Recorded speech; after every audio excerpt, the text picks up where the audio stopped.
try to answer them as we go along, or if we're going to cover it later, we'll let you know we'll cover it later. So let's, I think with that, we'll get started. Do you want to... Okay, well what we'll do is we're going to talk about how to connect to Wi-Fi, and maybe when we do there, you can kind of pass that along and let people know.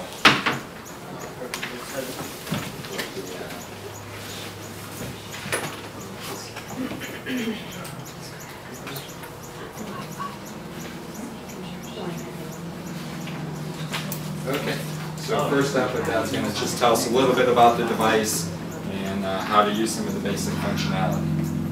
Also, one more thing before I get started, I wanted to say everything that we're going to cover here, we're going to kind of cover right now, and then afterwards we're going to have tutorials available online for you guys to kind of go through it on your own time, at your own pace, so you guys can, whatever you think we missed here, you can definitely do that. That's why we do it kind of afterwards, so that if you do have any questions, we'll make a tutorial for that, and that way you can, we'll answer the question also on the tutorial form. Okay?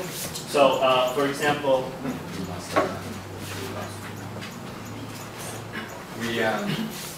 I've also bookmarked or linked through the document. We're going to show you how to download this document to your iPad, so you will have it with you at all times. So when you have some time, you can go through. I've linked a lot of the things that I'm going to cover directly to the sources I use to learn about or to additional information. So you want to get that document back?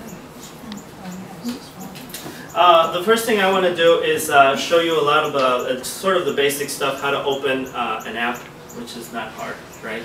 You guys get to the home screen. The little button on the bottom, that's called the home button. Okay, so wherever you are in the device itself, whether you are in an app, whether you're on the home screen, or whether it's asleep, you can always get to the home page by pressing that one button, that home button at the bottom. Okay, and that's pretty much the only button that will really interface with the iPad itself. That Apple kind of simplified everything.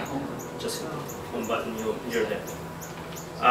If it has fallen asleep on you, what you can do is you can just slide your finger, and then it'll go to your home screen every time. Okay, so if ever you're lost, just hit home. And if you have questions while one of us is presenting, just raise your hand. The other one will come around and help you.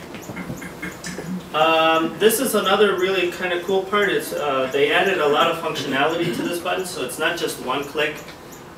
You can also double click on it, and what it will do is if you double click on the home button, it will open up all of the open applications that you have running at the same time.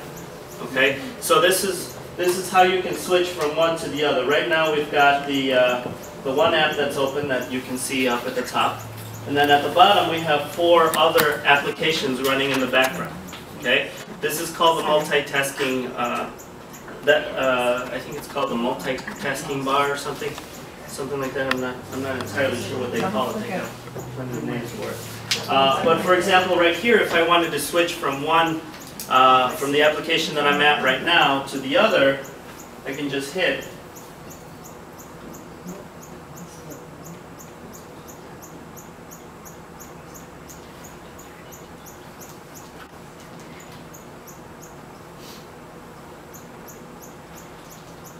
There we go.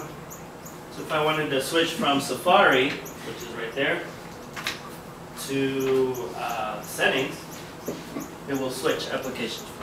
And you don't have to close them all the time. You can keep opening them and then just navigate between them. When you're finished using your iPad, should you close all the programs, or should you regularly clean that out and close all those programs? Yes, you should. Every app that is running drains the battery. Okay, and if you have an application that is using the internet, it will suck up a lot of data. So what you want to do regularly is open that up and clean out all of that area. And I'll show you how to do that actually. That's the next step.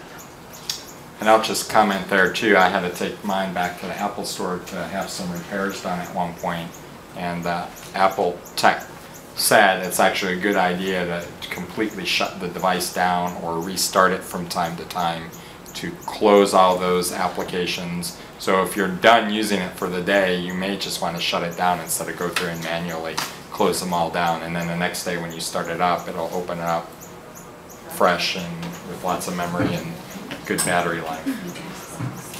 The other, And we'll show you how to do that in a minute. We have two apps that are like supposedly like updating, but they're not, and they're like dark, you can't close them, so what do you do with that? I'll get to that in a little bit. That is an updating. Every once in a while, an app needs to update. There's new software that comes out. It's continuous. You don't have to pay for it. It's free. But you will have to do run updates every once in a while, and that's what that is. So usually, you just let it kind of run in the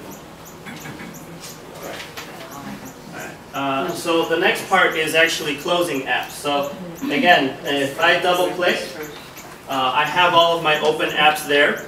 And if I wanted to close an app, what I would do is I would hold it down, so touch it and hold it down, and you'll notice it'll start to wiggle. Okay? That little red dot on the corner, that's called a badge. Okay? And that badge just means close. So if I wanted to close my mail app, I just touch the little red badge in the corner there and it closes it.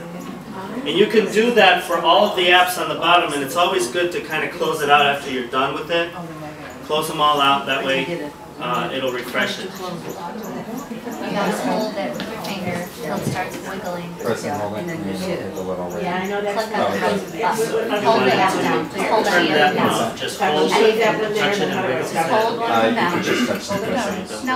There you go. Now it starts to wiggle, and then the little badge, if you touch the little red dot, it goes.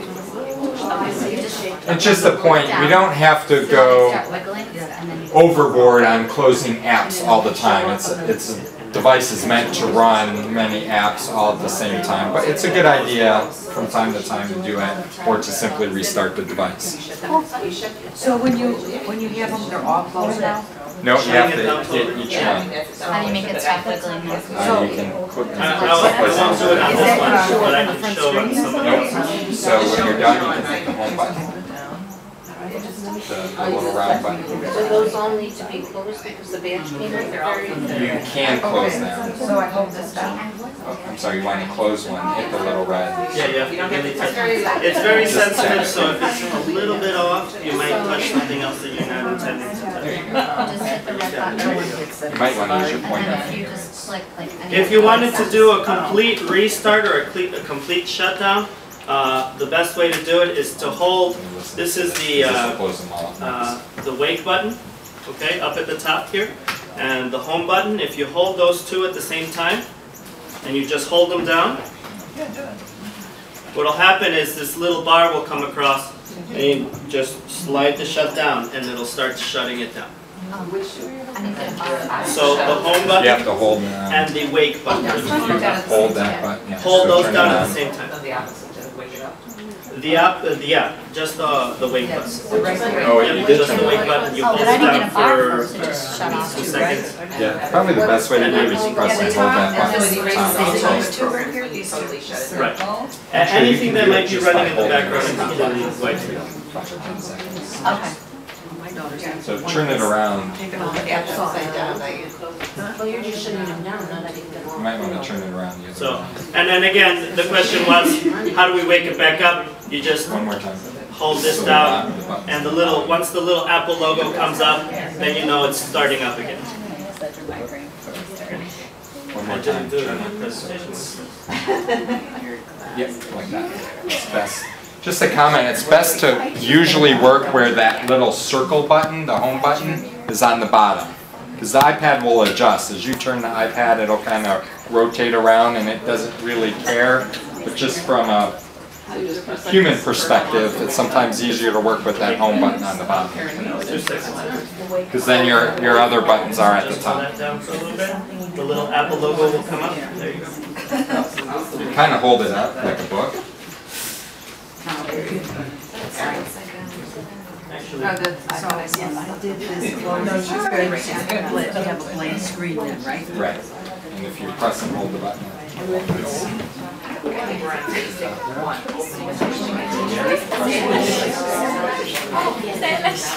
Slide on from the board. Now we're down. Close all the applications. And then once it's done, the next time you want to power it up, you try setting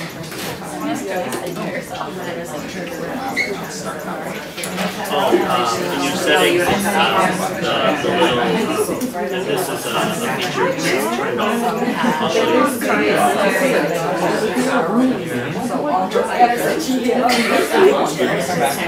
Start it up, it's like a computer. Shut the computer down. Right. So it's right. So it's just turned off. I have to really look at it. I wonder if I feel, you know what? A little more time, but I can show you that. It's not a big deal. You kind of want to have it switch. It's like turning off the computer and restarting it. Well, you can tell.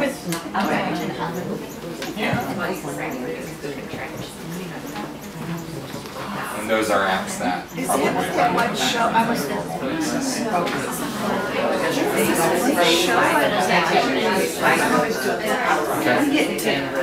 Anybody else need help with that one? If you want, we can maybe move on. On the home screen itself, this is what the home screen looks like. Okay, that is the home screen. It's the first screen that you see on there.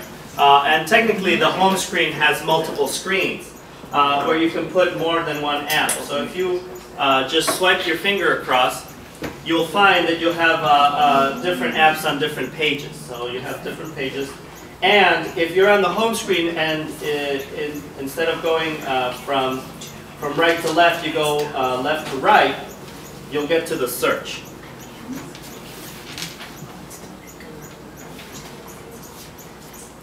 So, and then to go back again, you just swipe the other way. Okay? The way that you get multiple pages is if you move any of those any of your app icons, if you move them into the corner here, it'll start a new page for you. So for example, here I just have 2 pages, but I want 3. So what I do is I touch the icon and I hold it down.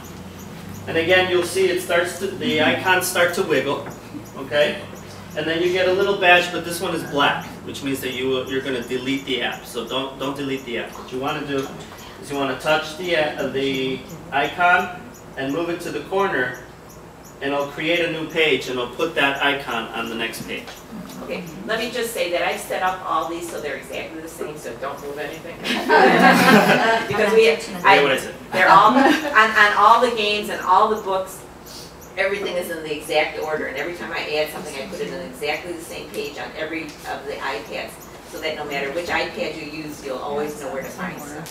So, don't move stuff, please. It's good to know how, but please don't do it. On your own head. If you do get to where your apps are wiggling and you want to go back, again, just home page, home button. Okay. That's probably the biggest button on there. It's the only one that you'll ever use. These aren't the same. The games are the same. The games and the books are the same. The other things I haven't worried about because I just figured you would get into that. There's no toss up or Maybe there's like in one of these, like on the, you know how like some apps have like 6 games. yeah, you're missing. The next feature that I want to show you is actually similar to moving. Okay, this one we moved the one app into the corner to create a new page, which you're not supposed to do. Don't learn that part. Don't learn that part. Now it's good to learn. The other one is going to be similar to this one. I'm going to move and create a folder. So I created a page before, now I'm going to create a folder. Okay? Same thing, you touch it until it wiggles. Okay? Then you can move one app and you place it on top of another one. And by doing that, you create a folder. Okay? And it has a little area at the top where you can name it. It has a default name like education because these are education apps. Okay? But you can name it whatever you want. Okay? So Karen, that's what you did with all the games? That's what I did with all the games and all the apps. So those are the ones that are in order with each other. Cool. Although some computers are missing a game or two. But Yeah. children know. And then again, home screen to get back to what you were before. Okay? If you accidentally created a folder and you want to get back to it, you can click on the folder to open it. Okay? Again, touch and hold, and then move it out of the folder. You have to move both of the apps out of the folder in order to delete the folder. And then home button to go back. You'll notice I'm using the double click feature to get back to the app, so I don't have to keep opening the same app over and over again. Now I can go down here and open it again. It won't open another instance of it. What it will do is it'll just open the previously opened instance, so I don't have to keep opening multiple ones. You won't see multiple icons on the same icon over and over again. Okay, so but I find it easier to just double click and then get back to it. Page here. So we covered folders. The multitasking gestures are a feature that is built into every Apple device, okay, except for the laptops. And this is so that you can navigate around here, around the iPad a little bit easier, okay? And a lot of these you have to enable. Some of them are in the settings and you have to kind of go into them and make sure that they're all enabled, or turn some of them on and off depending on how you use the iPad. You kind of want to have to figure it out. Sort of like the gyroscope. If you turn your iPad, the screen should turn with you. Okay, you can turn that off as well. Okay, so all of those things are sort of the multitasking tools that are built into it, so that you can kind of navigate around without having a keyboard, or without having a mouse, or without having other things. So, for example, we've done the swipe. You guys know the swipe, right? Certain ones will get you to zoom in. For example, if you use 3 fingers and you double tap and hold and move up, you can zoom in. So 3 fingers, double tap, you move up, and you zoom in. So it's going to be a double tap and hold at the end, and then move up. Double tap on the icon? On the screen itself, anywhere on the screen, double tap on it and you move up. If you don't get it right away, that means it's probably we don't have that disabled. setting on. So don't flip out if it's not. It's probably disabled if you can't get it. That's okay. So yeah, that's something that you have to enable on We're there. gonna But we'll show you the features and then you can decide whether you like them or not. So to zoom out, then the same thing but down. Okay, so double tap, 3 fingers, and then down, and then you can zoom out. Okay. Also, let's say for example, I am in an app and I want to get home. Instead of pressing the home button, what I can do is I can use my 5 fingers and just squeeze, and it'll go home. So that only works when you have an app that's open and you want to do that. All 5 fingers you squeeze. And again, if it's not enabled, don't worry about it. We'll show you how to enable everything. I'll get a little bit more. Let's say I closed it. Can you do the opposite way and that'll get me back to where I was? No, then it doesn't know which app. Or you could click on that. We don't have that feature turned on. I'm going to show you how to turn it on. We'll show you how to turn all of those on. Actually, I can do that now. Yeah, we can cover it later. You want it later? Well, No, open it, yeah, you gotta open it. let's do it now. Just do it. I did. So go into your settings. All right. So to enable it, to enable those kinds of features, if you want to go into your settings, and your settings is this icon here, the little gears. It says settings on the bottom. Okay. Oh, wait, I don't know what's It's a little, like a wheel. This one right here. Wheel. Oh, we can. It's got a little box with gears in it. Okay. All right. So you open that app. Open that app. Okay. And you should be able to get into it. Okay. Under General, you see a list on the side here with of settings. You go under General, and you can scroll. And again, this is another feature, kind of like the swipe. If you have multiple things that go off the screen, you can scroll by just moving them up or down. So I can just touch it and move up and down with it. Okay. Down here under Accessibility, if you touch that, you can see that there is. Where did it go? Actually, no. That's go back to more the multi-gesture searching. Oh, yeah. Sorry about that. Yeah, it's under multitasking gestures. I'm sorry about that. So scroll. So under General, multitasking gestures. Make sure that that little button is turned on. Okay, and you'll see. You swipe it on. Is it under accessibility? And then on the bottom, underneath there, where it says multitasking gestures, it actually has a list of the gestures that you can enable by doing that. So swipe up to reveal multitasking bar. Swipe left. Yeah, I'm in general. All of that. And scroll down. So under General.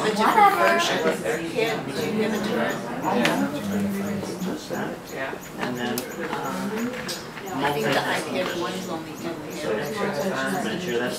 And then on the bottom it has a description. Use 4 or 5 fingers to pinch down, swipe to reveal. Oh, I think I have an older version. So under General. And we'll cover updating. Oh, by the way, here's the Does anyone else need help? So if you have the multi-gesturing, turn it on and practice. So.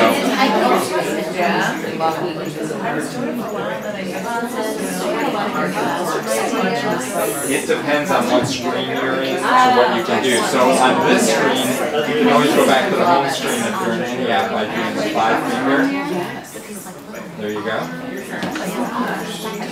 And then if you open an app, another feature is you can use 4 fingers and tap and swipe. And if you have an app open, that'll take you to another open app. So if you want to switch between apps.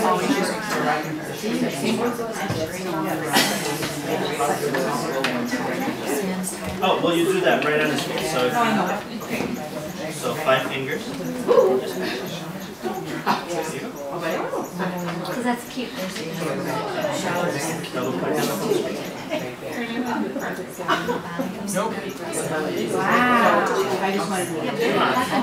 So if you have this feature turned on, if you use 4 fingers, you can swipe. It'll take you between open apps. 4 fingers at one time, and you just swipe left or right, and it'll take you between any open apps. So if we have a child playing a game and then we're going to say, can I borrow it to show a picture or something, and we open a picture, we can just do that. So Yeah. she can sit right back. So right here, I'm on the internet, 4 fingers swipe, and I'm back to settings where I was a minute ago.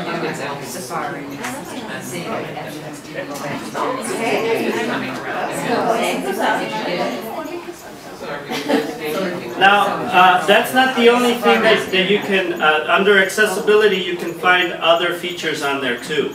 The one with the zoom one, that's under accessibility. They're kind of hidden in different places, so we're going to kind of show you a couple of them, and then you guys can kind of figure the general settings out if you kind of just search for them. You can turn things on and off, and nothing will break really, but you can see what they do.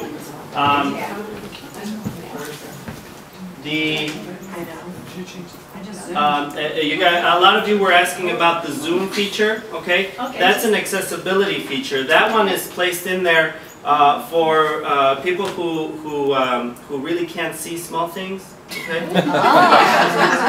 So they need to have. A lot of times, what you'll get is actually these have really kind of cool stuff. You can actually purchase an extra little device that you can connect that that will type Braille for you.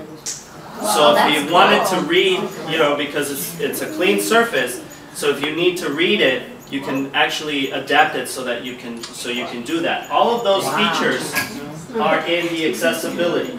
Okay, so people with handicaps, people that can't access or interact with it on a normal way, this is where you activate all of those. So you were asking about the zoom, that's in here. So if you click on the zoom will allow you to do that kind of stuff. So you have to enable that, sorry. I'm sorry to interrupt. Maybe later, can you show us a translation? Because if we have some non-speaking students and maybe we can use it translate. That may be through a separate app. I don't know of any feature built into it. There may be apps that you can do that, and there's actually pretty good ones out there. Okay? This little guy right there, make sure that it's turned on. And the zoom is 3 fingers. The multi-gesturing is 4 or 5. So it takes practice. I mean, Seriously knows how many people. I didn't know how to do all these things in the beginning. I had to learn, and it took 5, 10, 15 minutes to get used to manipulating your hands that You way. move up and down. So double Miss Kim, click. do you know all those and then magic pop. tricks? So can I ask you? 3 fingers. So I have them all on off. Oh, okay. So Make sure you keep it there. Keep it under. So it's going to be tap, tap, hold, and then up. I want to make sure. now how do you get that? You can do, But you can do the zoom it in with your fingers too. So you don't. do 3 fingers. She said it twice. So that'll zoom in.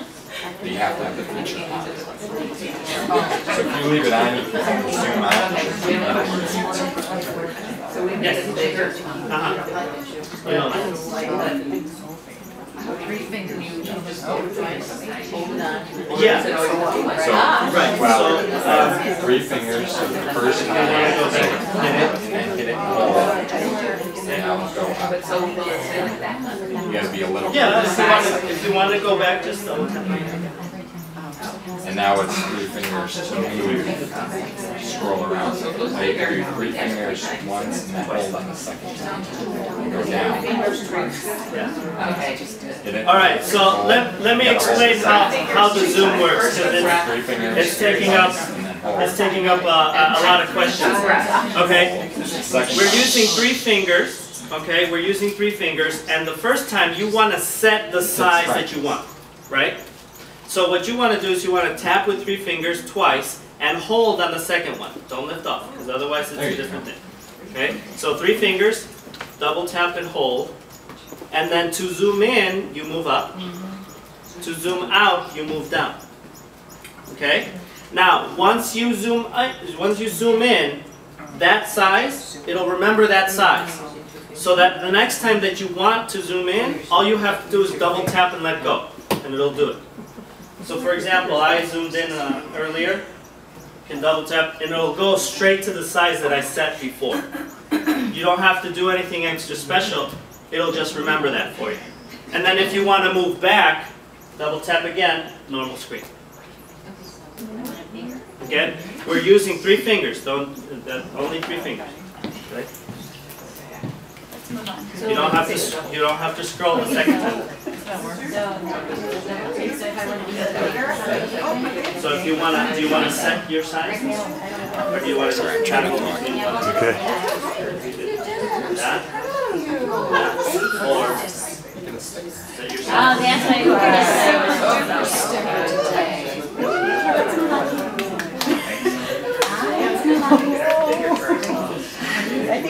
Now, let's say that you're in the zoom feature, right? You're zoomed in, and you want to get to a different part of the screen. Again, 3 fingers, but this time you tap and scroll around. And you can actually move the screen so you can see, kind of like a window that's seeing different parts. And then again, to go back, 3 fingers, double tap, and it'll go right back. it's just going to take some time to practice with this, and I'll show you how to get back to all these settings. And absolutely.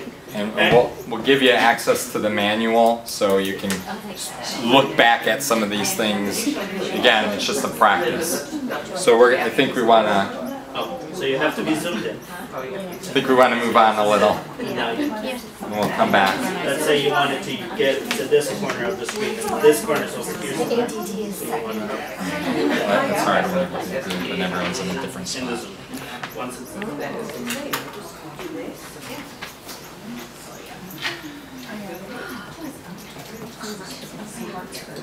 okay, so is everybody in information overload? Yeah. That's good. No, don't worry about it. I mean, we will definitely, all of these tutorials are step by step, so you guys can practice this. We just want to kind of feature everything so that we can get, you know, everybody kind of used to it. Okay? So those are the multitasking stuff. Let's go on to typing. Now, typing is very special here because you don't have a keyboard. Okay, it has to all be virtual. So what we got to do, let's say for example we have a typing test like this, right? And you guys remember these from typing? Okay. Let's say for example you wanted to type that over and over and over again, and this will work just like a keyboard. So if you have an area where you're going to type, just click on the area that you're going to type, and the keyboard will pop up. See that? So he's in the notes program. Sorry about that, I skipped that completely. Okay, go home guys, sorry. Click your home button. There's a little notepad, if you look at it. This is the app I'm using. Just get so into it. Okay? So if you go ahead and open your notes pad.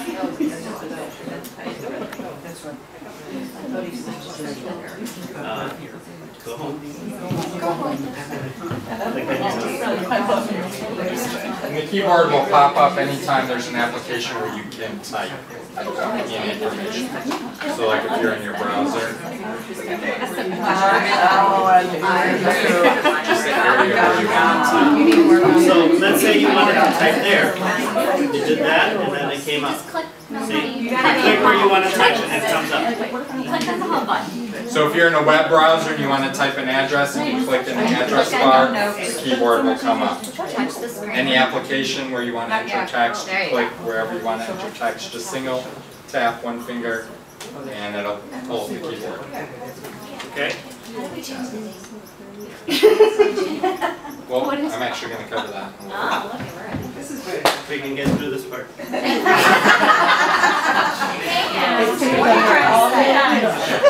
It's Diane. That goes on the cloud. Don't write anything bad on there. So you guys have seen, we can type really kind of easily on there, especially if you have it in landscape view, you can type really nicely, right? Okay, but let's say that instead of typing, sorry. If you type something, then can you finish? We're not hooked up to pictures, so. There are ways to do it, it's just a long process. So instead of typing this over and over and over again like we used to do, you have to write lines. Yeah, we don't do that anymore.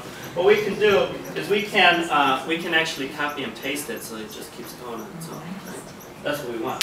So what you can do is double tap on an area, and what it'll do is a little menu will come up like that, and it'll ask you. So double tap on a typing area. So right on the notepad itself, double tap on it. Nice. So right here. That's cool. Just one finger. That's fun. Did you do it? Oh, yeah. There's nothing to do. So you're going to do copy. Oh, that I can select what I want. Right. Well, it should have done the whole thing, the whole line. Maybe if you put the Just double tap. Now you can. Oh. There you go. Okay. If you double tap on a word, it'll actually highlight the word. So, That's what it did for me. and then you can actually tell it to select something. So what you want to do is you want to hit select. If you hit select, it'll only select a word. If you select all, it'll select all the type. The whole line? The whole page. type, everything. How do you do just do one line? If you want to do just one line, what it'll do, once you select, you hit select, and then these two little blue dots appear on the corners. And then what you can do is you can tap that little and hold it, Okay, so you're and you can select the entire line. You see a little magnifying glass comes up to show you exactly what you're highlighting. See, just like that. Kind of think of your finger when you're using the iPad as like a mouse. Sometimes you're single clicking, sometimes you're double clicking, sometimes you're using more than one finger, so it's even actually more So you've already advanced. selected. What you want to do is you want to get this little blue.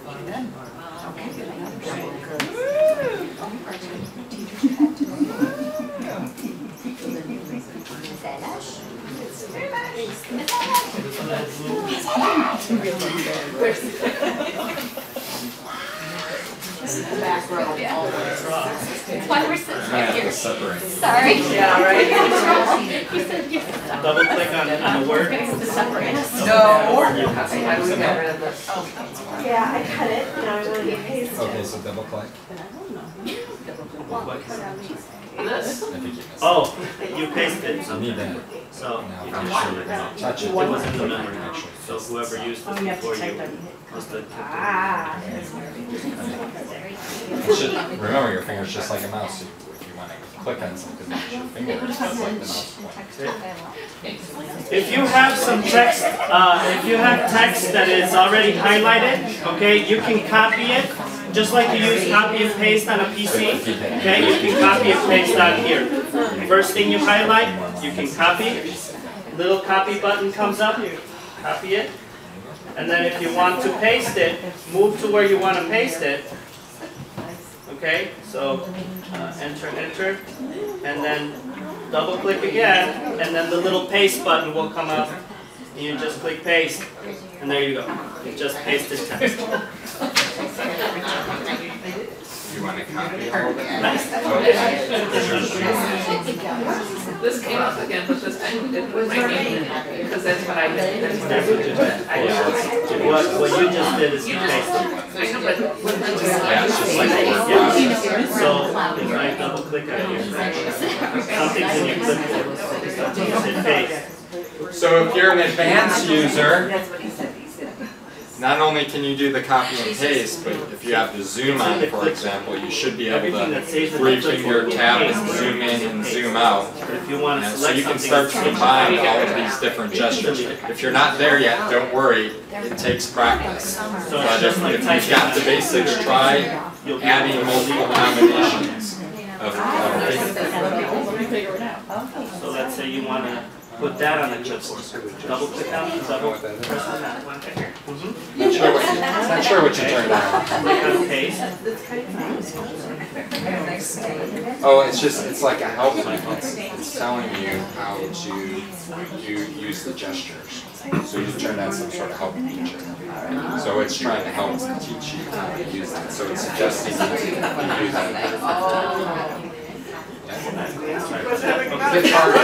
You have a lot going on the screen, so you might want to close the keyboard. You're in some sort of tutorial. Now go to another place. I'm not sure how you get on Double tap again. Anyone else? And you can hit paste. And this time, You're good? so you have to copy it first and then paste. Okay. Another really cool feature I'm going to show you about the keyboard. Do you guys remember caps lock? Right, there's a separate button. You'll notice that it's not on the keyboard here. Okay, but what you can do is double click on the. Little arrow, the little blue arrow. That's caps lock. So if you type something, the first letter is going to be capital, right? So that's shift. The second time that you do it, right now it's kind of a blue outline. If it's on a blue outline, that means it's shift. So the first letter that I type is going to be capital, the second letter is not. Okay? But if you want all of them to be capital, the caps lock, double click on that arrow and it'll turn blue. Okay? Then everything I type will be capital. Right. Miss Kim. And then to get back there again, you double click on it and it goes away. Actually, you just single click on it.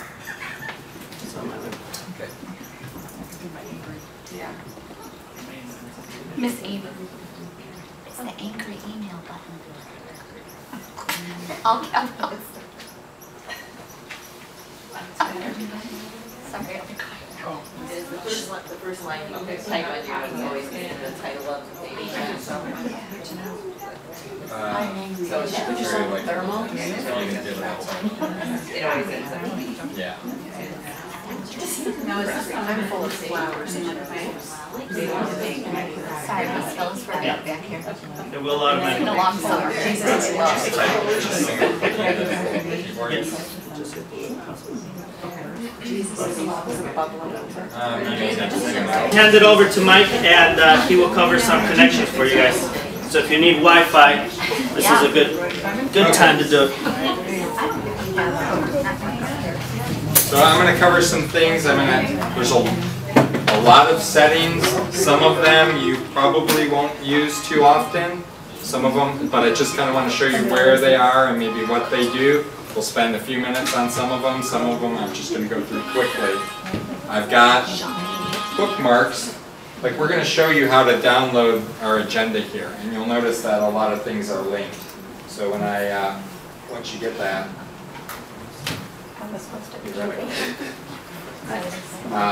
like for example, airplane mode, I've got linked back to what airplane mode is in the Apple iPad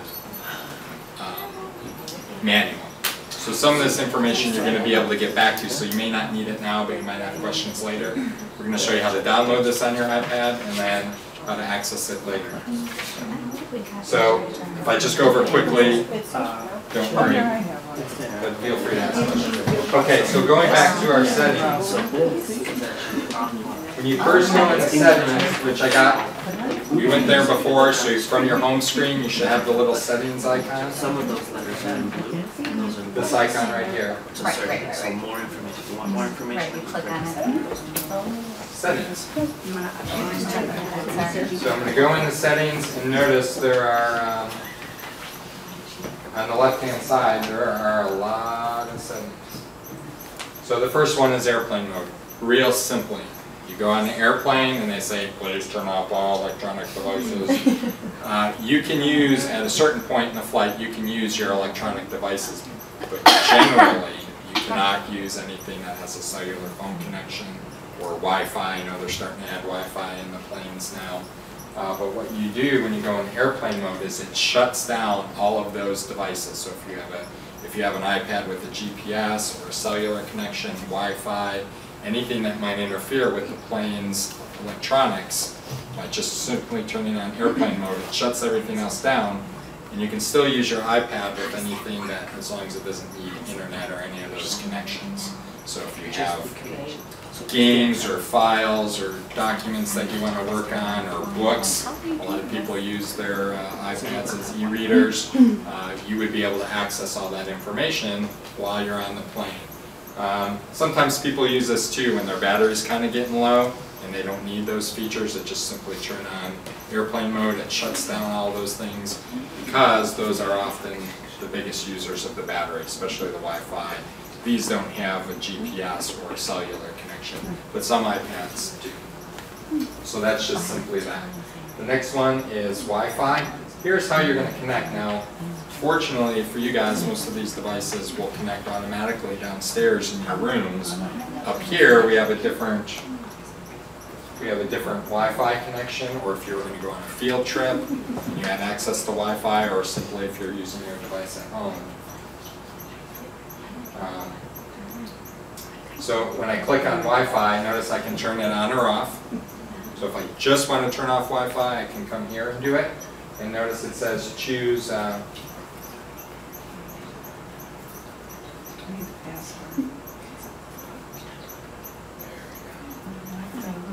so I can choose a network. Now the one up here is MCL, correct?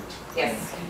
And are you willing to share that password with them? Or? No, of course I am. Oh. So Oh, there it is. Either that or we're going to be really quick. So what you would do is then you would look and you would choose a network that's available. The icons on the right, the lock means that it's secured. You need a password. The little bars, the antenna looking thing, that shows you your signal strength.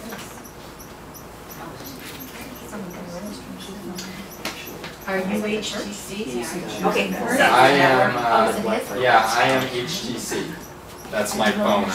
Mine's, that's the one that's coming out stronger for me. Yeah. Right, because it's right there. My phone is right up there, so I'm actually using my phone as a Wi-Fi hotspot for our presentation. Okay, let's all hook up So to which that. one would you say the You're gonna password? want to click on MLC. But it's not Oh, really? It takes a minute. It's kind of going back. That's where it's just, Yeah. yeah. So it's always searching for a connection. All right, some of you are getting MCC 203. Yeah. And you've already got a check next to that. Or can we tell? And there's like a little. Okay, so Can we tell if we're connected somehow? I mean, Yeah, if you're connected, mine just came up. It'll you say. will see, Ours just came up. it'll show you up here. I lost it. And notice up here in the left-hand corner, Next to the lock. you got the little Oh. symbol. That shows if you're connected. It went away again. Okay, so you're not. So the problem is if you're far away from a wireless network, you may kind of fade in and fade out. Oh, we're fading. No, I can't get it. So what you want to do is, if you have MLC available, go ahead and touch that. Bring that open. That's a very weak. Really fast before. And then it asks for a password. And then it'll prompt you for a password. Okay, if you're doing the password on MLC, it's 847. Hang on.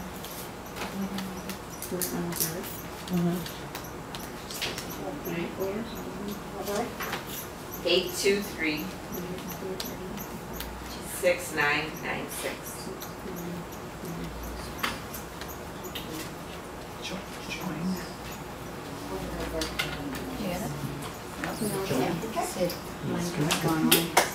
No, you're sitting right next to me. Okay, did everyone connect on that? Yes. Is anyone else getting MCC 203? I'm on MCC 203. I'm connected to it. Yes. I didn't ask for a password So put though. in the Okay, so it's already password and hooked up. try. Yeah. Yeah, if you've already connected to a network, it will generally automatically reconnect. Now mine keeps searching, and everyone's coming back.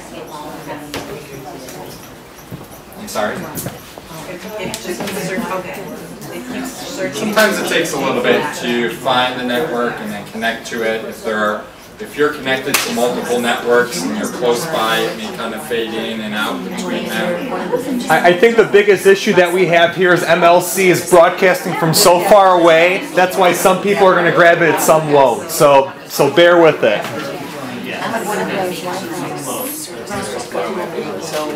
Okay.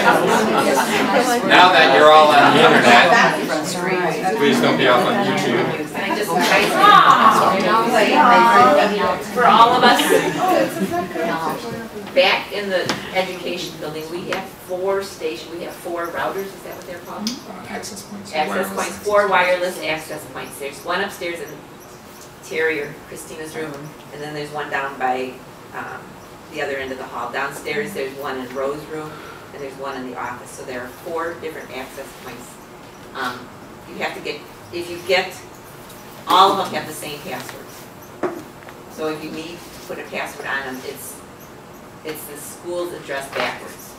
And our school address is 1605. So it's 5061, 5061, 50. And that will get you on any of the Wi-Fis from in the school. The MCC one that we're using now, that's the church one, so that's why it's a different. So the one for our school is 5061, 506150. Yeah. And if you move the iPad from one section of the school to the other section of the school, the first time that it's in that section, you'll have to enter the password. Okay. So now that we're connected, I'm not connected either. I started playing with it now. It keeps fading in and out. Yeah, it is. No, sweetheart.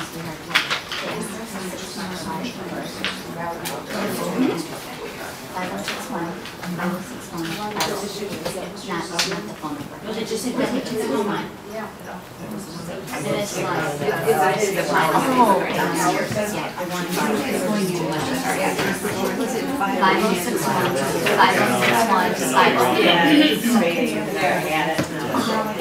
5061, 5061. People who are coming in and out, are you connected to MLC or the other one? And that one's fading in and out? Alright, we're just going to have to try to move on and do the best we can. Unfortunately, I'm Fading as well. We were trying to install iBook. It didn't work. Yeah, they enter the other one. I can put it in on break. Are you guys put a break in?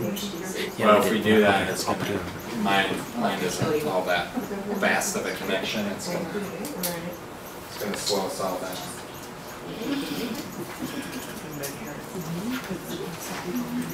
Okay. So once you're connected to a network, again, I talked about the icons over here. When you see the networks, you can see if they're locked or open. So a lot of times when you go to a public place that has free Wi-Fi, you won't see that little locked icon, so you should be able to connect without a password. Notice the blue arrow, so I can click on the blue arrow and get information about my network. This is a lot of information you probably don't need or want to know about. The one thing you might want to use though is forget this network. So if you have a lot of networks that you've connected to, or you're having problems because you're connecting to one that's maybe farther away than what you really want to connect to, you can go into that and click forget that network. It'll lose the password. Now you can always reconnect later if you have the password. And sometimes too, you'll go to a hotel or you'll go to Starbucks and you'll connect to all these networks, and then when you go to your list, you have a huge list of networks. At that point, you might want to go into ones that you're never going to go back to or rarely use and just click forget this network right over there on the top, and it'll forget that network for you. The next thing I want to cover is notifications. Notifications are ways that your iPad will notify you. So the good thing is, like if you have a calendar and say an event is coming up, a reminder, there's 3 different notification types, it'll pop up. The bad thing is almost all of the apps have some sort of notification feature. And I know like my daughter installs all of these wonderful games, apps, and What are your plans I now? think they just want attention, kind of like the kids. So I keep getting notifications for all of these apps, and it kind of, sometimes it's too much. So I'll show you how to manage your notifications. So the first thing to note is that you can turn notifications on or off, which you probably don't want to do that. Just turn them off, but you can go in and manage notifications. So if there's no notifications, you obviously won't see anything. There's something called banners, and those will be across the top. There's something called alerts, and so let's say you subscribe to, I don't know, CNN News. You have the CNN News app, and there's been some update that they want to notify you. It'll just pop up. Okay, that's the alert, and then there's something called a badge.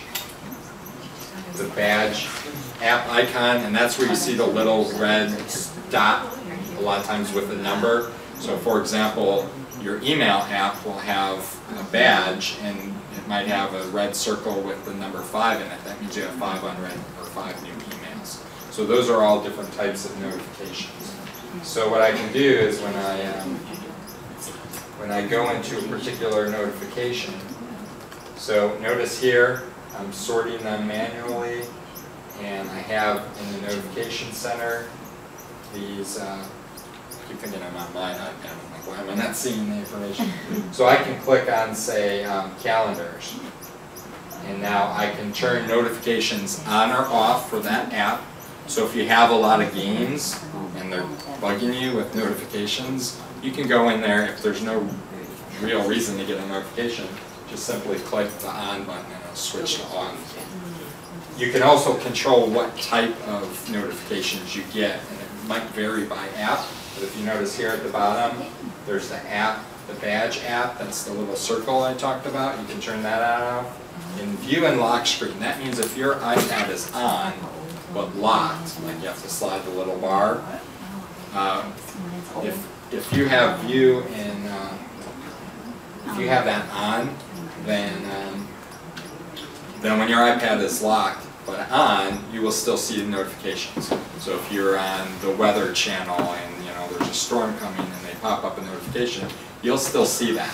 So as soon as you click the on button to get your screen on, even though it's locked, you'll see those notifications. So for some things, you may want that enabled. So the point is, you just have the ability to control notifications on or off, which types, and what kind of notifications. So, and once you if you turn off notifications, notice I have two categories. I have notification in Notification Center, meaning it's getting notifications. And then if I scroll down, if I've turned it off, not Notification Center. So if I want to go back and turn one on, I can go back and now I can turn it on for mail. In this case it was off. Now when I go back, and notice the navigation, when I click on it, a lot of times in settings, I'll just see the settings on my left side here, and then up at the top I have this button that says notifications. So that'll get me back to where I was. So it's just kind of like the back button in your browser. Just a quick interjection here. If you wanted to turn on, notifications on, but didn't want to get little reminders, okay, all the time, okay, so the actual notification won't pop up. There's a menu that you can go into, and you will see everything that will give you a notification. So if you, with one finger, you swipe down at any time, it'll, right now we have no notifications, but that little sort of black grayish screen, that has all of the list of notifications that you've gotten for that day, or the most recent one. Okay. Right. That's right at the top. So kind of like right where the clock is up here, if I just swipe down. Thank you. I forgot about that.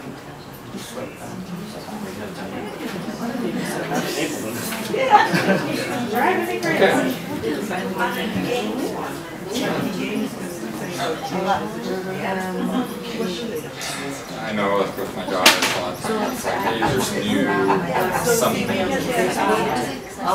Go in there and turn notifications on. Can be annoying. Okay, the next thing on settings, we want to keep moving right along, is location services. What it is, location services just gives information to apps about your location. So it's pretty simple. Now, most of the iPad devices have limited location information. My iPad, your iPads will only use the wireless network to locate you.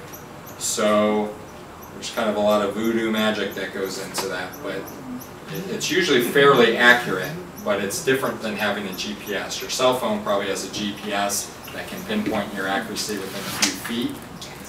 With the iPads, we don't have a GPS in these devices. You can get some that do with the cellular connections, but these don't.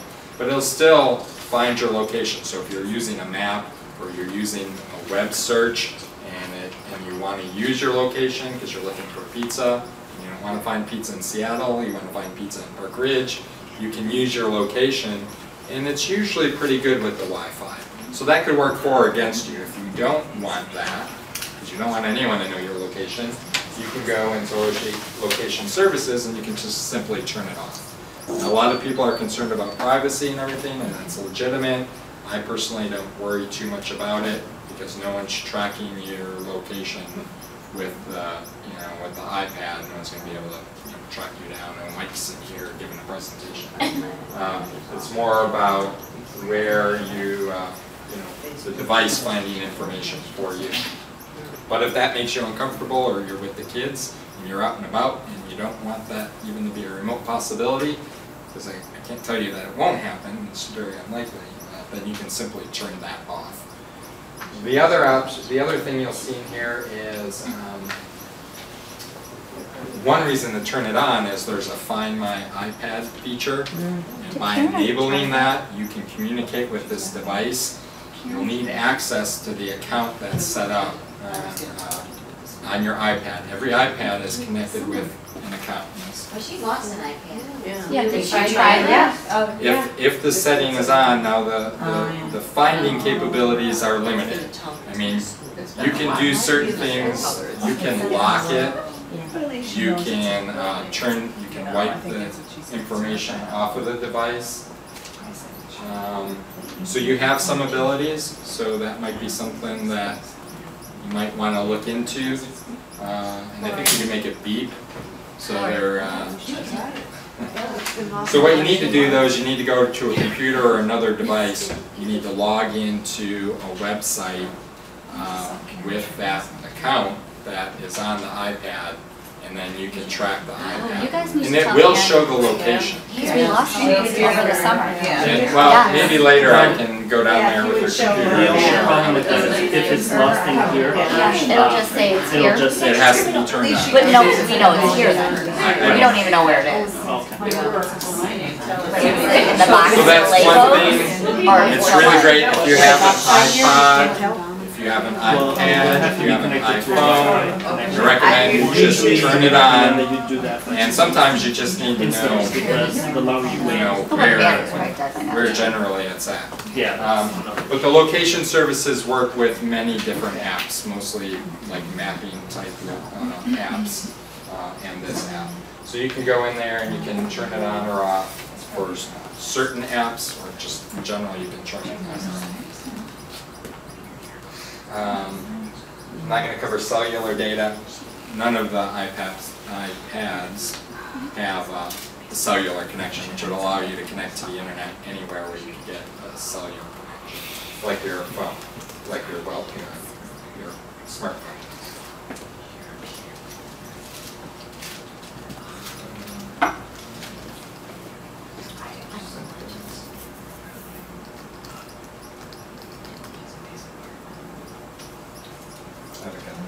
Okay, wallpaper and brightness. Again, this is probably the most important thing function-wise that you need to know here, is you can control the brightness of your device. Now there's two things to know here. Obviously, well, not obviously, you may not know this. The brighter you have the setting, the more battery you're going to use. And the display is one of the single largest users of battery. So if you're running low on battery, you can turn the brightness down and give yourself a little bit more time. Obviously, if you're outside or inside, you can turn that up or down to make it more visually appealing to you. The second thing to note here is that there's the auto brightness feature, which I like to use. As your lighting conditions change, it'll get slightly brighter or slightly dimmer to adjust for that and make it easier to read. The one important thing to note is that feature works in conjunction with the slider bar. So if I have my slider bar all the way to the bottom, then the auto brightness is going to work from that spot. So it'll make it slightly brighter. Like if I turn it off, it got slightly dimmer. If I turn it on, I can barely tell, it got slightly brighter. But if you're moving around, so if I have it all the way up here, that's where auto brightness is going to go from. So it's going to go from whatever setting you have it set to. And it's not making much of a difference here. It'll make a big difference like if I went into a darker room, or if I went from inside to outside, you'll notice that. It'll happen instantaneously, but it'll make it easier to read. So the point is that I'll probably want to keep it somewhere in the middle, kind of conserve battery, but also make it bright enough to use, and I would adjust it from there. Obviously, if you can't read it, saving the battery doesn't do you any good if you can't read it. So, it's a practical thing. So probably once you set it, you don't need to go back there all the time, but just remember in the back of your head that it's there in case you need to conserve battery or you're outside and you can't read it, you might want to turn it up or down to make it easier to read. The other feature available is the wallpaper. Karen may not want you changing the wallpaper. We have none up there. But if you tap on this section, you can control the wallpaper. So if I pick a different image, now you'll notice here at the top, I can set that image as my home screen, or as my lock screen, or both. I can also choose from images on my iPad. So.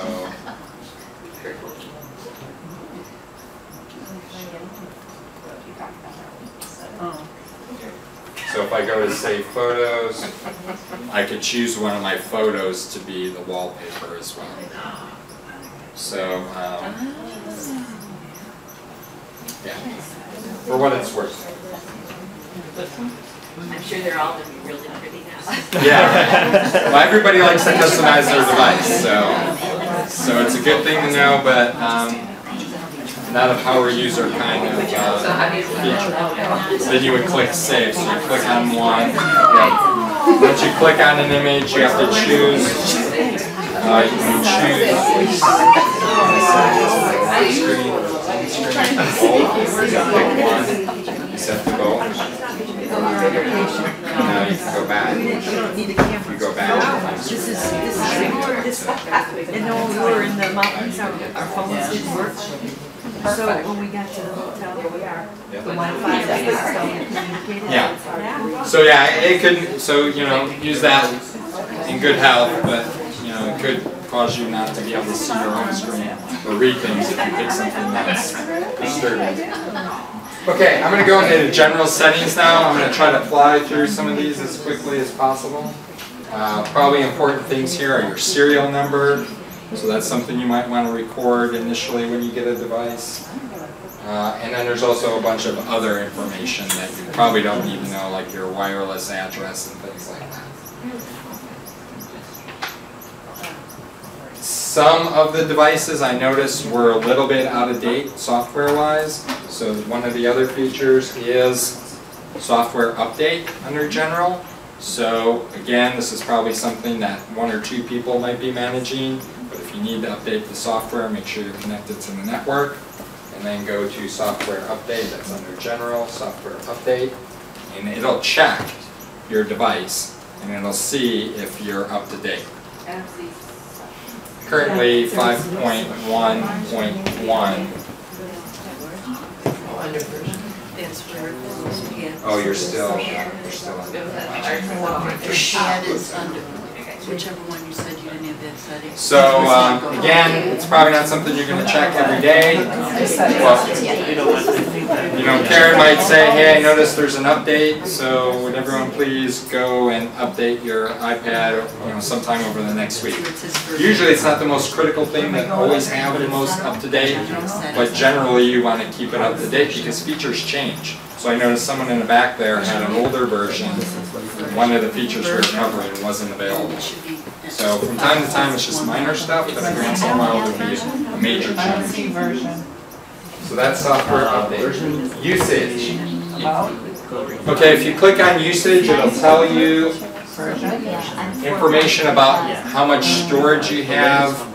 We'll talk about iCloud in a little bit, how much iCloud storage you're using, how many apps you have, what they're using. And I didn't think this was this important until yesterday. When I was on my iPad, I was trying to do the updates because it had been a while since I did the Apple, or not the Apple updates, but the application updates.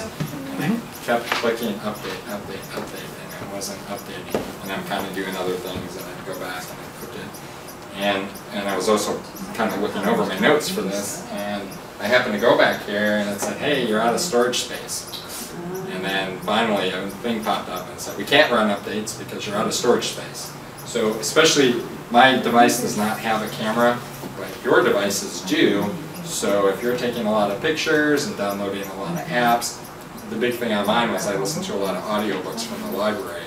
So I had a bunch that were expired, but I didn't delete the actual files, so half of my storage was taken up by old audio files. So once I went in there and I deleted those, I was able then to do my updates. So it's good to maybe look in here once in a while, just see what's going on. Notice it's kind of like in 3 or 4 sections here. There's the storage, that's your, how much, if you think of a computer, hard drive space you have. And then there's iCloud, which we'll talk about in a few minutes. Every account gets 5 gigabytes, if that means anything to you, of storage. That's a pretty decent amount. If you need more, you can buy more, and we'll talk more about the pros and advantages of using iCloud. I thought it was a bird. You can turn on and off the battery. You'll see the little battery icon on your home screen. If you want to turn that icon off, you can do it here. Why would you do that? Turn it on because they have so many devices under the same account. I don't know. It's just there. So that's the usage. You know, sounds is kind of like wallpaper. It's kind of neat. The kids love to always customize things. So if they're in there, especially the older ones, if they're changing things, this is how you would go back and change it. But when you click on the sounds, you'll see that you have different categories. And you can turn sounds on or off, or you can adjust the sounds that you get. So if you like the keyboard clicks, some people like when they're typing to hear that click, click, click, click, click, click. Or if you're like me, you can go in here and you can turn that on or off. That's on the bottom. That's what's taking up your storage. Okay. Or if you want certain sounds on or off, again, usually if you're just using your own device, you get it, you set it, forget it. If you have multiple people using a device, they may change the settings. This is how you would go back and check your sounds. So again, settings, general, you're going to come back here. If you're not sure, you know you want to change something, but you're not sure, go into settings, look for it there. If you don't see it, click on general. Most of the settings are here. But again, you probably don't want to be changing things willingly.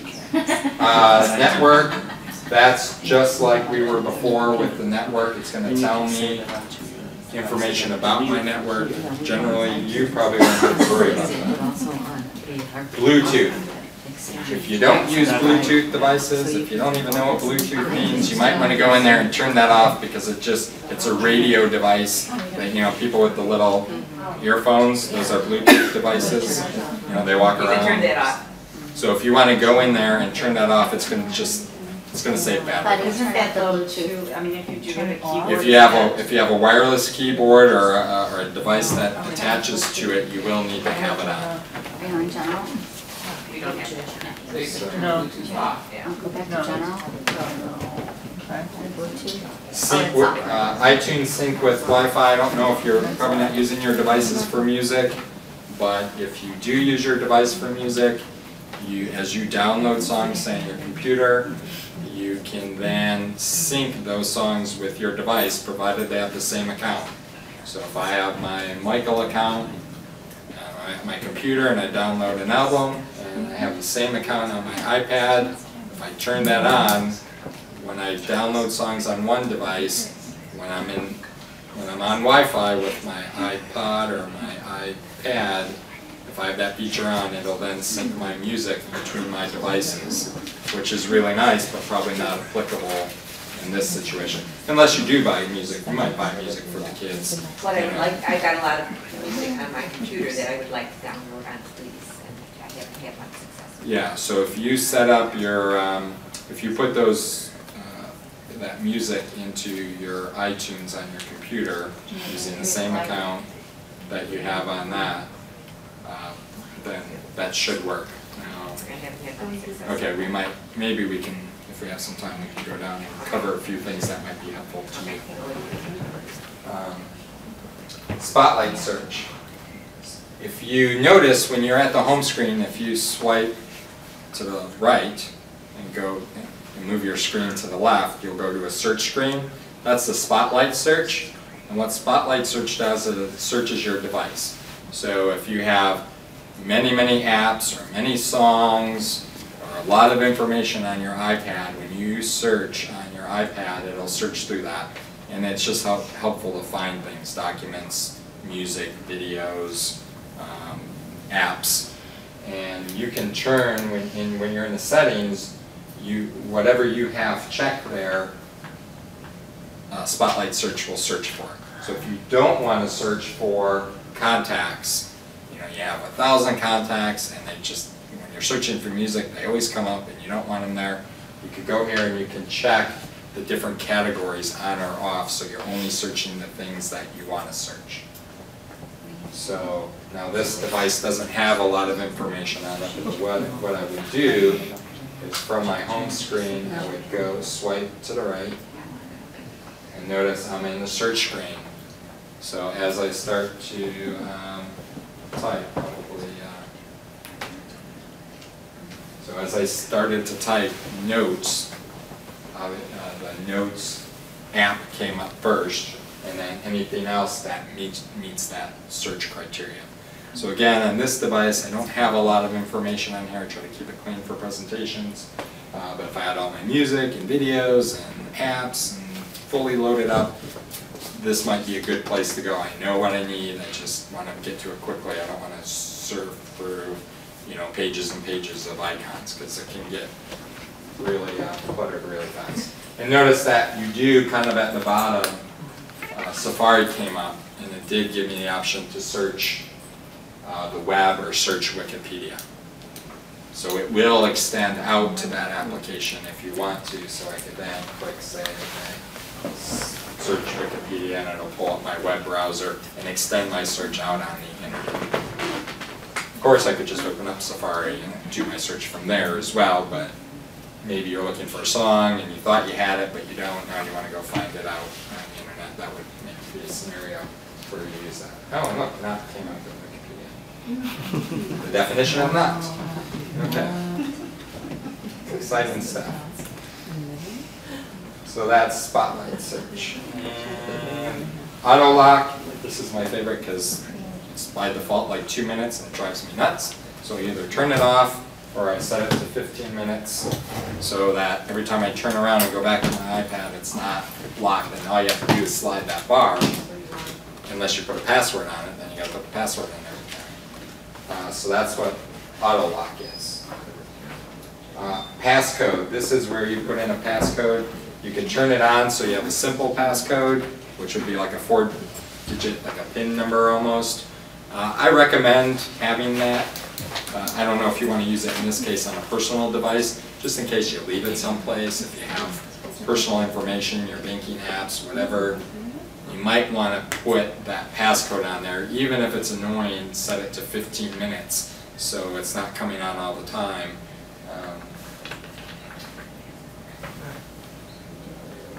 Did we have one on here? No. Was it set to? Because it was on. Was it? I haven't been using it.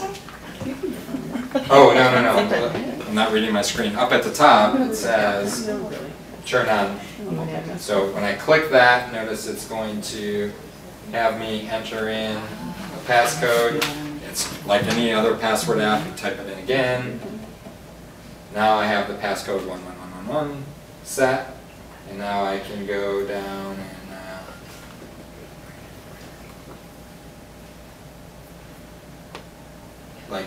Don't be monkeying with that one, guys.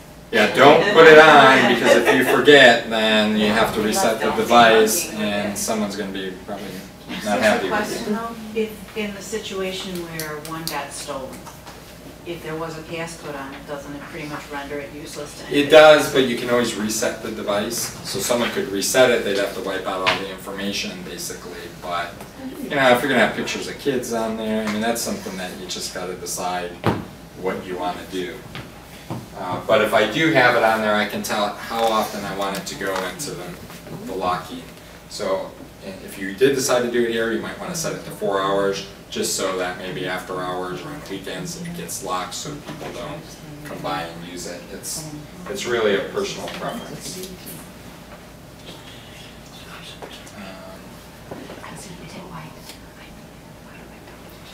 There's various features here. Again, you have to be careful with something like this. So when you're using them in the community, you have to consider everybody else. So features like this or how things are set up, you may want to talk to Karen before you do any of these options. Restrictions. This might be something as a preschool that you're interested in. These devices are connected to the network. Now your kids are younger, but if they have devices at home, older brothers and sisters, they may know enough, as I like to say, they may know enough to be dangerous.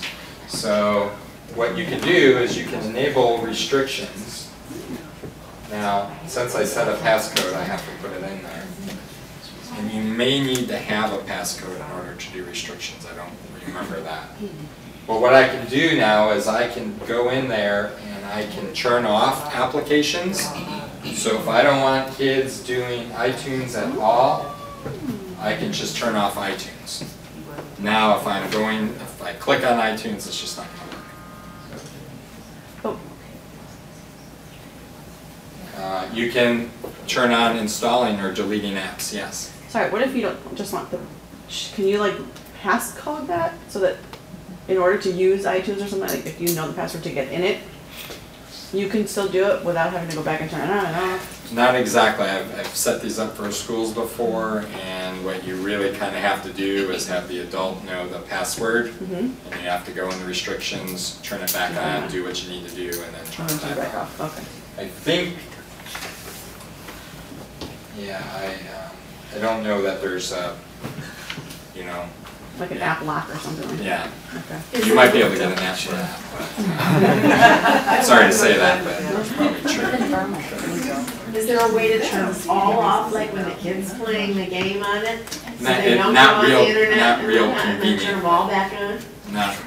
You'd either have to turn restrictions on and then off. So No. There's no way to turn them all off at once. you'd have to go in restrictions, turn them all off. Give the device to the kid, and then when they're done, you'd have to go in and turn them all back That's on. what I'm suggesting, rather than each one. Again, this is something that probably Karen's going to want to think about and play with on a device or two, and then set them up all the same way, so that, you know, right.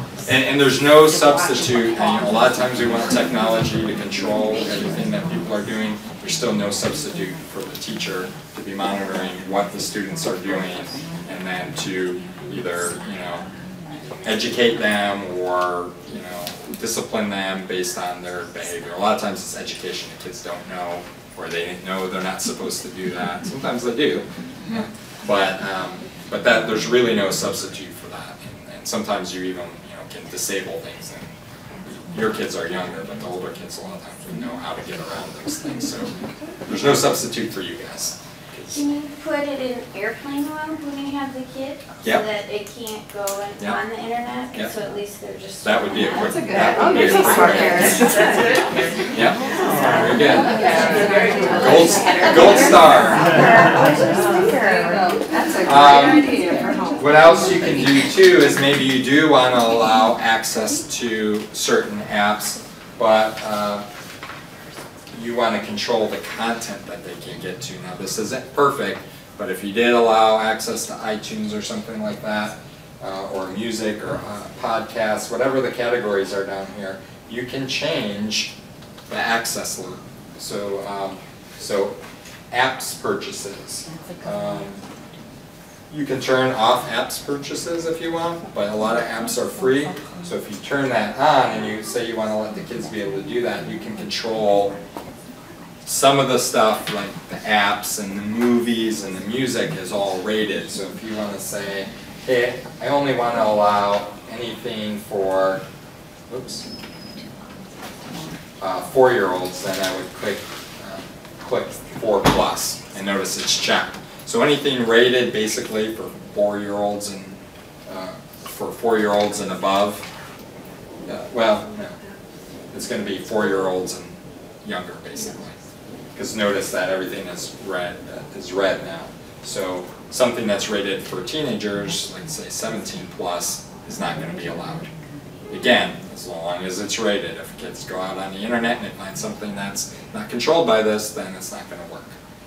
So I know when I've set these up for schools, I've set it up, it was a high school, so I think I set it for through 12-year-olds.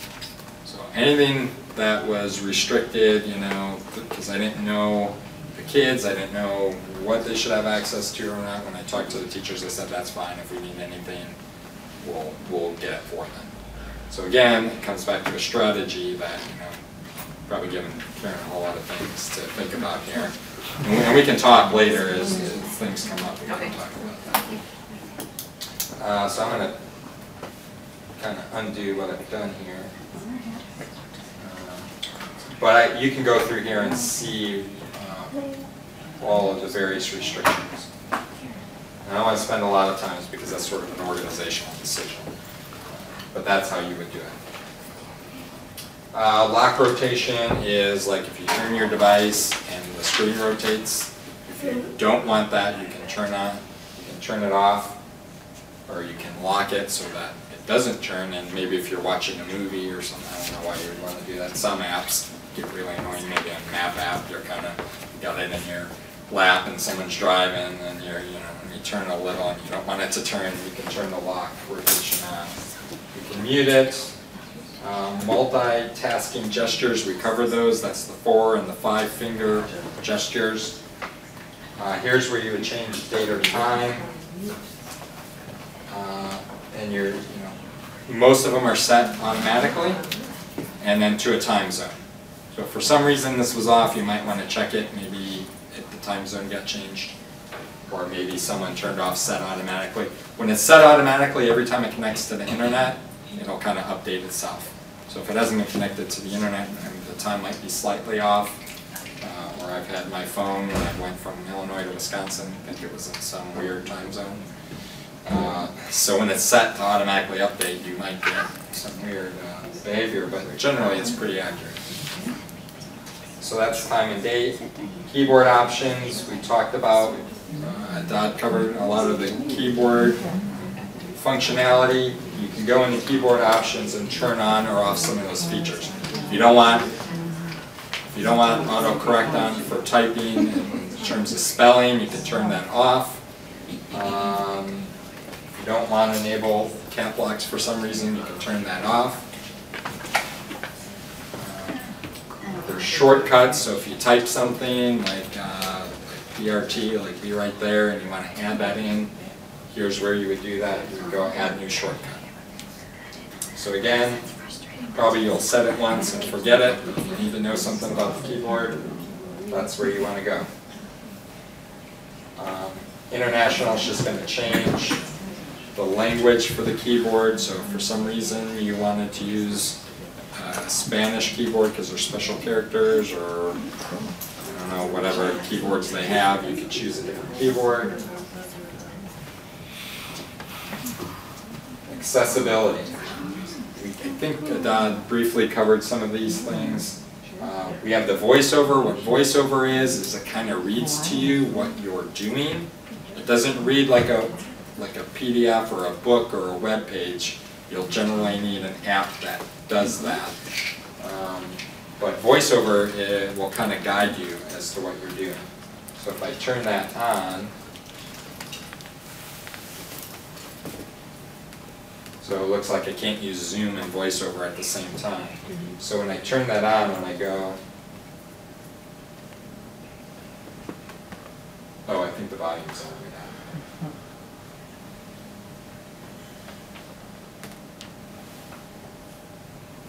And this might be good for really young kids or someone who has some visual problems. Notes. So as you kind of navigate around, it kind of tells you where you're at, what you're doing, but it's going to slow you down. If you don't need this feature, it gets a little frustrating to work with it on. So maps. Double maps.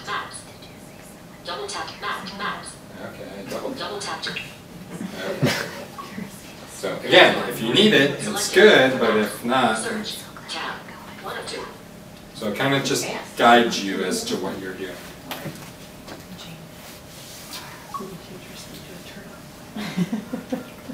Now I have the challenge is to turn it off without getting frustrated. I think the little volume button is is hitting the holder.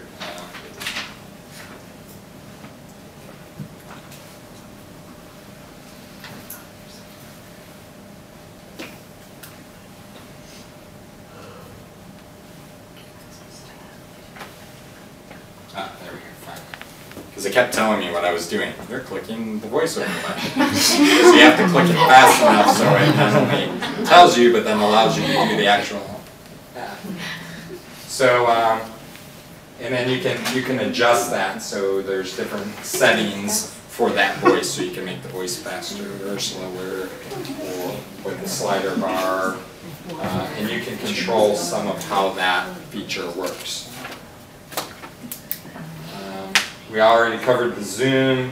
There's large text. There's black and white. If you have people who have problems with visual problems with like contrast, a lot of times they'll do a black and white. It really sets the contrast out and makes it easier for some people who are visually impaired. There's speak auto text. That's like when you highlight a word, it will speak whatever that word is, and that usually works like with the spelling. So for the most part, you're not going to use a lot of these features. There is one option though that you can, it says triple click home. So if I have that enabled, which it is, if I click the home button really fast 3 times, it'll, whoops, not 4 times.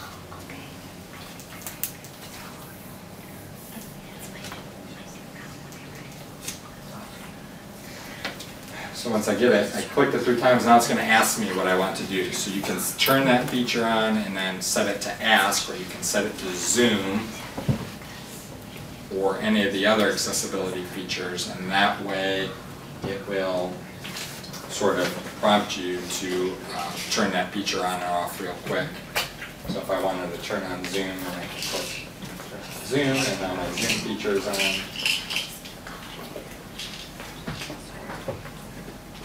Oops.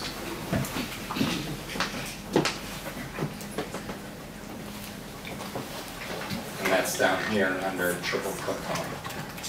All the way at the bottom. Oops, what did I touch? And you can set that to ask. So if you might want to use, like I think Zoom is really useful for everybody. So you can either set it to triple click turns Zoom on or off, or you could do triple click to ask if you use the various features. So that's accessibility. The last one is reset. If for some reason you needed to reset certain or all the features of the iPad, you would go into there. I don't recommend it unless you really need to do that. So we are taking these things you never cover as much material at a time. But I just want to show you without taking too much time. Could you say it one more time? It's up there. The full address is GOO. No, I'll tell you. GOO.gl On the screen. / capital T, capital Y, capital V, lowercase f(k). And I can send you the link if you need it. No.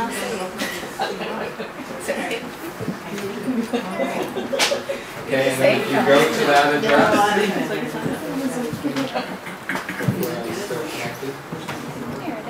it's going to pull up a little page that I put together, and on this page are a couple of PDFs. One is the manual for the iPad, which you can also get offline. But we want to show you kind of a neat feature here.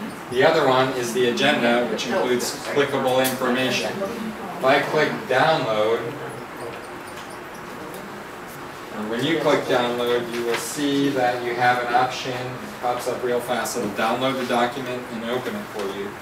But if you kind of touch the screen, it says open in iBooks. If I click that, it's going to download it and it's going to put it into my iBooks. And now it's on your bookshelf. So anytime you have PDF documents, so we're going to show you how to connect to your email. If you want to log into your email and you have a PDF document in there, you can download it and you can put it on your bookshelf. So it might be a manual, it might be your lesson plan, it's something you download PDFs off the internet. So it's just kind of a nice little feature to add information. And you can also download the manual so that if you say, hey, I know they covered accessibility and I don't remember everything about it, but I can download the manual. Once it's on there, it's always on there. And I can open up the manual and I can read about accessibility. Oh yeah, that's what they said, now I remember. Okay. This will also give you a couple extra features that you don't get just from viewing it. Okay, you'll be able to zoom a lot easier, you'll be able to get crisper text, and you'll be able to use it like a book. So if you just swipe, you'll be able to do that. Otherwise, then you have to kind of scroll and it's a little bit cumbersome. So even if you want to make stuff for your students, you could put together stuff in Microsoft Word or whatever, and there are ways to export things to PDFs, and then you can download it into your bookshelf, and then students could access them. So maybe it's a lesson about colors or shapes or alphabet. So, of course, there are a lot of apps, but you might want to have your own kind. Okay, so I think that we're going to try to get you. Oops.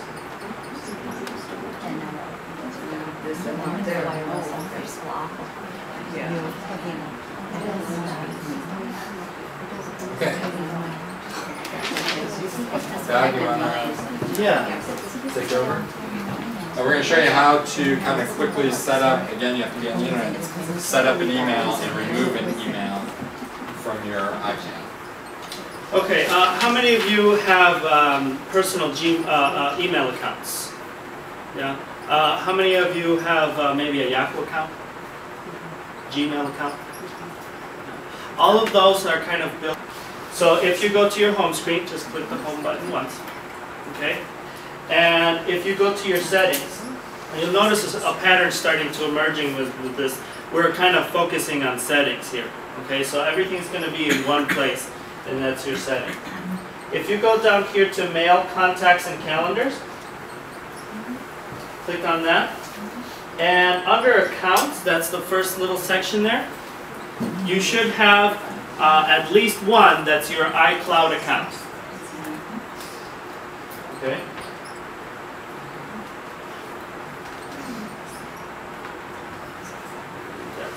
Do it.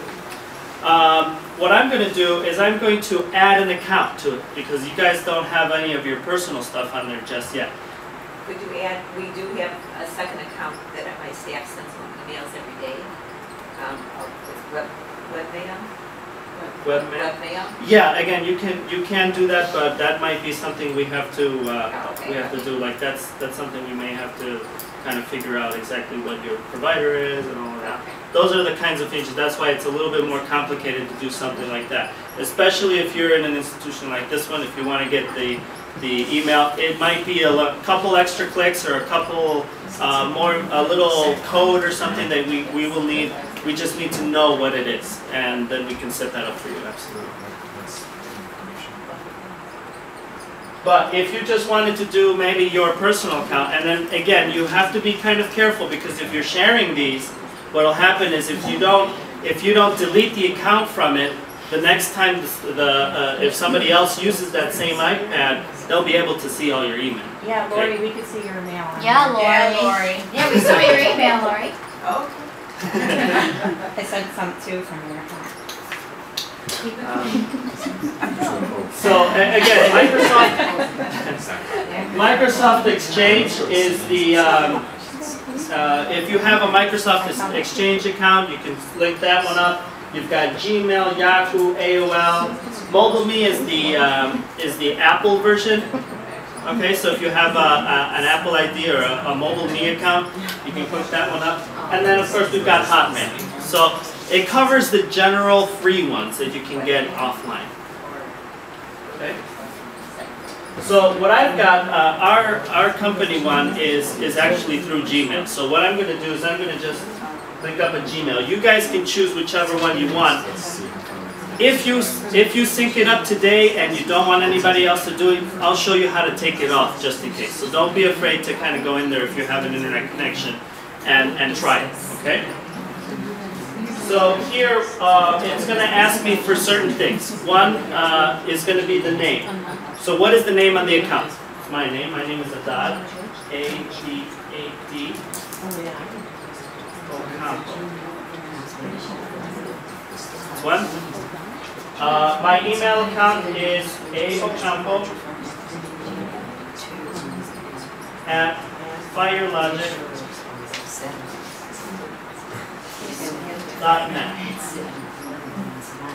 Okay, my password I will tell you now.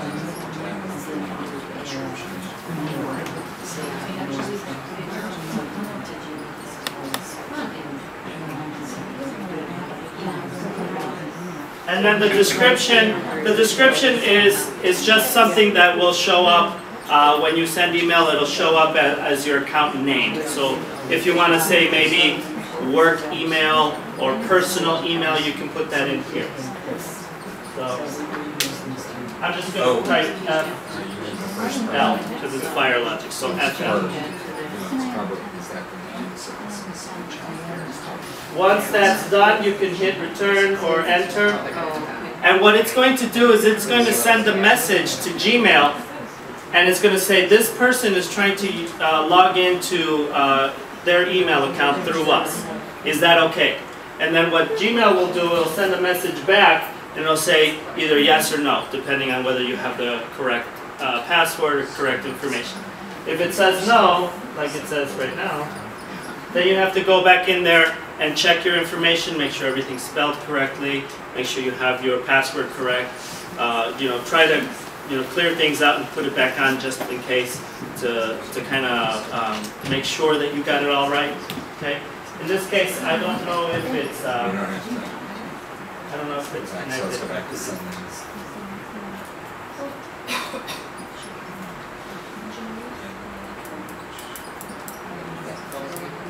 It's going to go in an email. Well, first,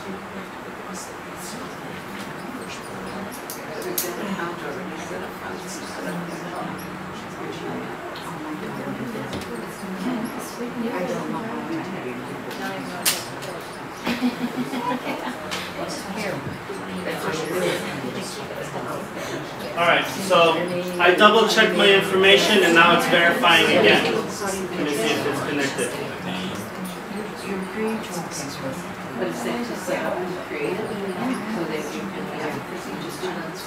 It's going to take a little bit because you've got such a weak connection.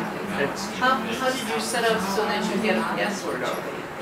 Well, you have to have an account already. So if you have a Gmail account, you go to gmail.com, set up your email. Oh, gee. Oh, boy. Nasty thing.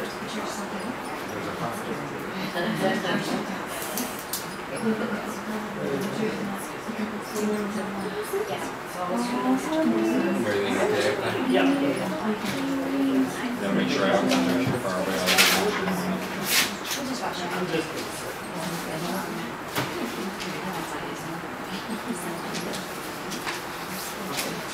So mine is not connecting, but what will happen is then from your internet, the account that you already have will start feeding your email into the email app. So if you click the home button and then go to your mail button, which is, it should be a little blue icon with an envelope on it. Okay, all of your mail will start feeding. And now I don't have an account set up because it didn't go through for some reason. But it would be in there, and then you'll have a list of all of your email. You can check it there. You can delete stuff, and it will delete automatically into your online account.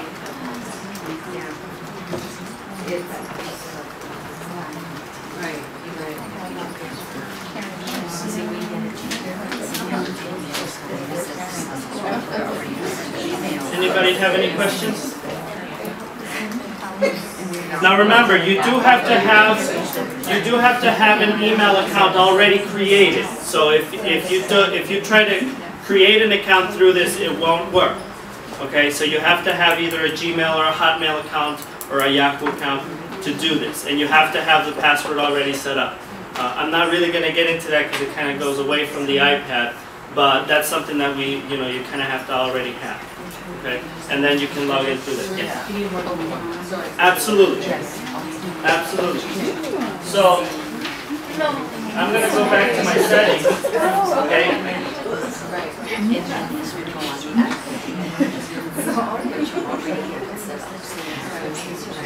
If I go back to my settings, back to mail, if you notice, I have an iCloud account, but I can add another account on there.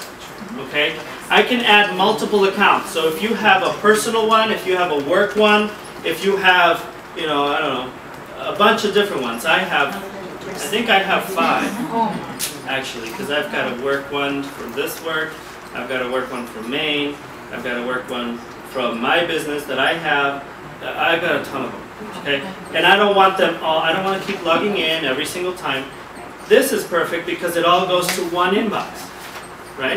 And I can check all of those accounts like that, okay? That's kind of the good thing about this little mail app. It filters everything and it puts it in one place. That way you don't have to keep logging into Safari every single time. So, and again, the way you would do that is go to add account and then you add one. Actually,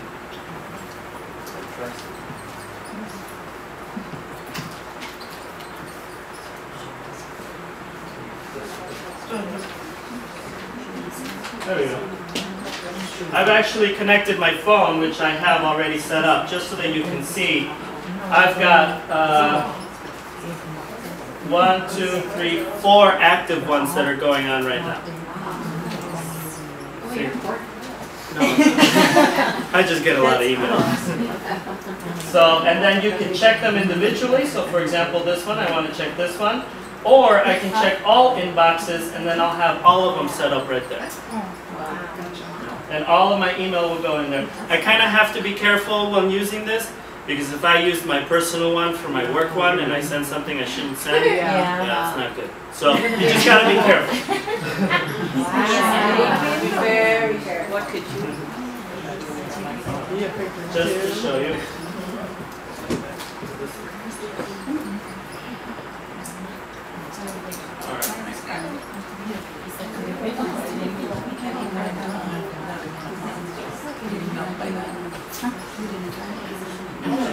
A lot of times, now this may or may not apply to you, but a lot of times what you can do is you can actually sync up your calendars. I know in Gmail it's very, very easy, okay?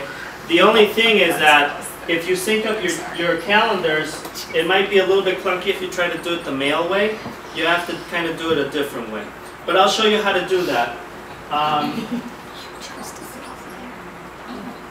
Back into your settings, okay? If you notice, it says Mail, Contacts, and Calendars. So when you sync up your account, it'll have a little bar after it verifies everything. It'll have a little bar that'll say, do you want to sync your mail? Do you want to sync your calendar? Do you want to sync your contacts? And even notes, if you have notes. Do you want to sync this to your notes? And then you can turn that on or off, hit OK, and then it'll all sync up. Now, to get to your calendar, to get to your home page, okay, there should be the number 17 up there.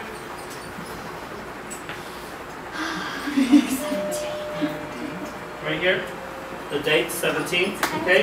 That's your calendar app. So you can click on that and all of the calendars that you've synced up will go there.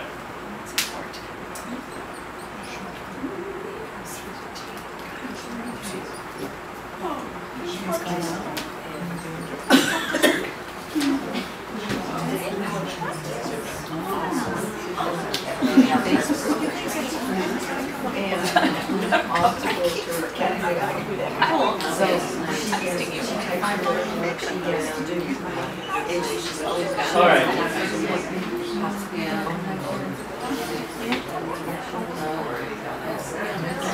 All right. Now, if we go back into settings, if you have an account here, okay, all of your accounts will show up under accounts. Okay. So if you want to go in there and modify something, if maybe you forgot that you wanted to sync up your calendars with it, you can go in here, click on the account, and it'll show you all of the information that you have. What are you syncing here? You're syncing the mail, you're using contacts, calendars, all of that. Okay? And this this particular one happens to be my the Apple ID account. Okay? So it'll also have the Find My iPad all the way at the bottom. Okay? Now, will it only sync up with Apple products?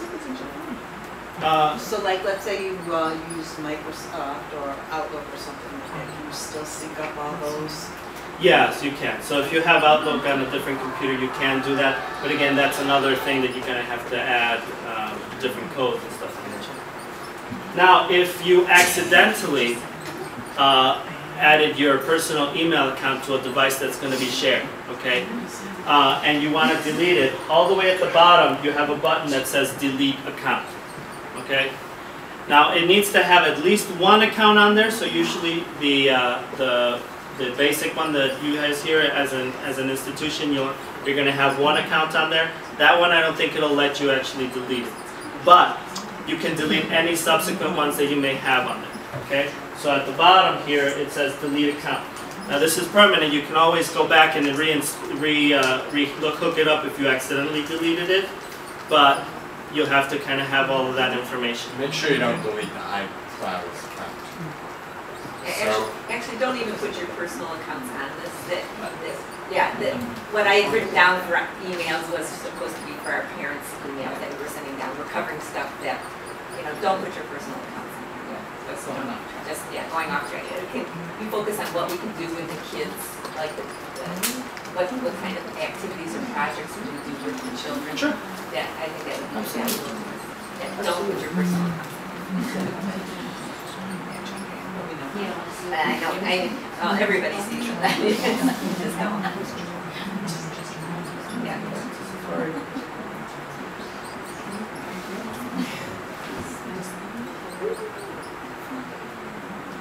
I think FaceTime would be interesting. I think photos would be interesting. Photo booth. Okay. Some of those kinds of things that the children can do, or making a book, doing something like that. Alright, I hand it over to Mike. Maybe a keynote if they want to make a kind of a slideshow. Okay. Something with the children. Okay. So now here's where it breaks down, because I have the older iPad, so I don't have the camera and I don't have the FaceTime option.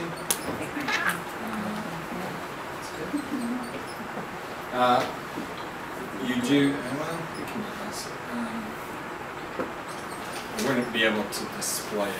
I think we can probably just do it this way. Just hold on to this for a second. You can go to the FaceTime app. The way FaceTime works is you need to have an account. In this case, you have the built-in account that is on all the iPads, which could get a little tricky because if a parent or somebody was calling one, they might all ring. I only thought Facebook would be interesting between classes. FaceTime. But that won't work. Yeah, at that point you may need to add multiple accounts because the way it works on the iPad is you have to pick an account. Do you want me to just skip it? Go to keynotes or taking photos or things like that. Okay, so with photos, has everyone taken photos before? Yes. Can I go ahead and use yours?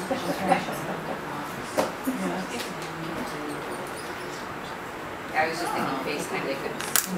Yeah, I mean, there's a lot of potential there, and it's something we could talk about, but it is, it would take some thought and setup. Right.